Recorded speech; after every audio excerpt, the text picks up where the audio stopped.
দর্শক, এই 3 পাগলকে পাগলা গারদে রাখছিলাম ভালো করার জন্য। এরা নিজেরা এখন দাবি করছে তারা ভালো হয়ে গেছে। তো আজকে তাদেরকে নিয়ে আমি পরীক্ষা করব, তারা যদি পরীক্ষায় পাশ করতে পারে তো তাদেরকে ছেড়ে দেওয়া হবে। তো তোমরা দেখতে থাকো। তবে এখন আমরা 3 পাগলের নিয়ে পরীক্ষা শুরু করি। এই শোনো, এই তোমরা এদিকে আসো, এদিকে আসো, এদিকে আসো, সবাই এদিকে আসো। এই যে সামনে সুইমিং পুল দেখতে পাচ্ছ, এই সুইমিং পুলে সাঁতার কাটতে পারবা তো তোমরা?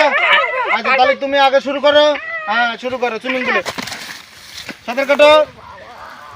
আচ্ছা, তুমি যাও, তোমার পায়ে ব্যথা লাগছে, যাও। আচ্ছা, এবার তুমি সাঁতার কাটো। এরে সাঁতার রে, এরে পায়ে ব্যথা। এবার তুমি সাঁতার দাও। কেন? আমি তো সাঁতার পারিনি। সাঁতার পারো না? না। তাহলে তো হবে না। তো দর্শক, আপনারা কি বুঝলেন? এরা কিন্তু এখনো পাগল আছে, এখনো কেউ ভালো হয় না। এই শুকনো জায়গায় ওরা সাঁতার দিচ্ছে, তাহলে কি ভালো হয়েছে? ওদের এখন ছাড়া যাবে না।